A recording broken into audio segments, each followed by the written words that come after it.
Today I'm making empanadas de piña, and to start, I'm going to make the pineapple filling. So here in a small pot, over a medium heat, I'm going to add 2 cans of crushed pineapples. I'm also going to add around 3/4 of a cup of water, 1 cup of sugar, and it is to taste, and a 1/4 teaspoon of salt. I'm going to give that a mix and bring that to a simmer. Once it's at a gentle boil or simmer, I'm going to cover with a lid, lower the heat, and let it continue simmering for 10 minutes. To thicken the filling, I'm going to create a cornstarch slurry. Here I have 3 tablespoons of cold water, and to that I'm adding 3 tablespoons of cornstarch. I'm going to add it to my pot of simmering pineapple mixture. It's already been 10 minutes. It's actually been 12. I'm going to give it a stir. And I'm going to add my slurry. This is going to help thicken this into a filling. And you'll want to combine this with your pineapple mixture. Stir until it is thickened. You may need to let it simmer for another 2 to 3 minutes. So now that my pineapple filling has thickened, I'm going to shut off the heat and add 1 teaspoon of Mexican vanilla extract. You could use the vanilla extract you have on hand. And just mix that in, and now you'll want to completely cool this before filling your empanadas. Now I'm going to work on my dough. Here I have around 3½ to 3 2/3 cups of all-purpose flour. To that I'll add a 1/4 cup of sugar, and I've already added a 1/2 teaspoon of salt into my flour. I'm going to give that a mix. Now I'm adding 1 stick of salted butter. You might think this is too much salt for the dough, but it's going to need it. Now 1 room temperature large egg, and now I'm going to give that a mix and start combining it into the flour. And little by little, I'm going to add around 3/4 of a cup of warm water. You'll want to do this little by little, just until the dough comes together. So I'm going to start folding and combining this until it forms a dough ball. I'm going to lightly flour my work surface, and I'm just going to continue folding and gently knead this just for a minute or 2.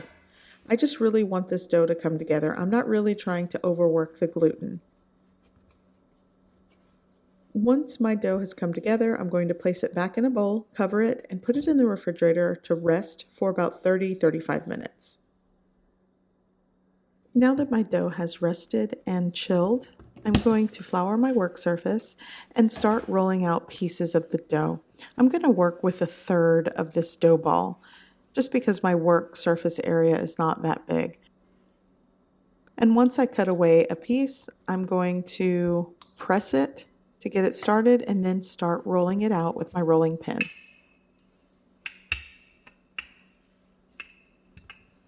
Now I am going to roll this out thin. I want to say it's a little less than 1/4 of an inch in thickness, but I didn't measure. And I'm using a bowl to cut out my round circular discs of dough. In measurement, this bowl is around 5½ inches. So here I have my empanada dough cut out already. So now I'm going to fill this.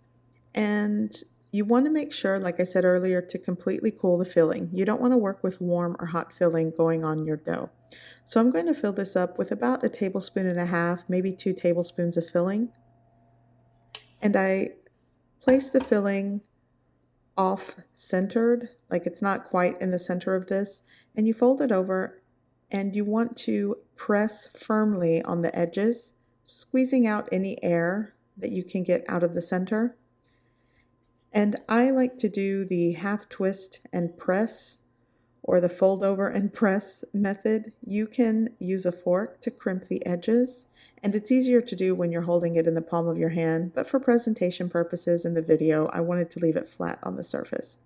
I'm going to place this on a baking sheet lined with parchment paper, and just repeat the process. I have my first batch of empanadas done, so I'm going to brush the exterior with an egg wash. I just took one large egg, I beat the egg, and now just lightly coat the top surface of the empanada.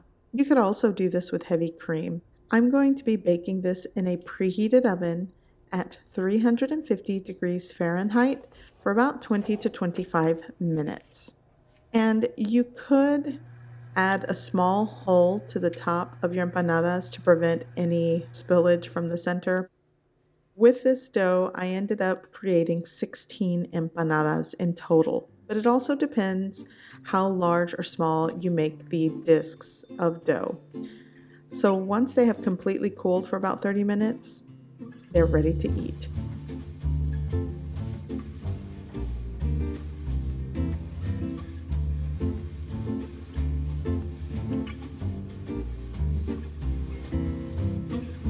I hope you give this recipe a try. I hope you like it, and thanks for watching.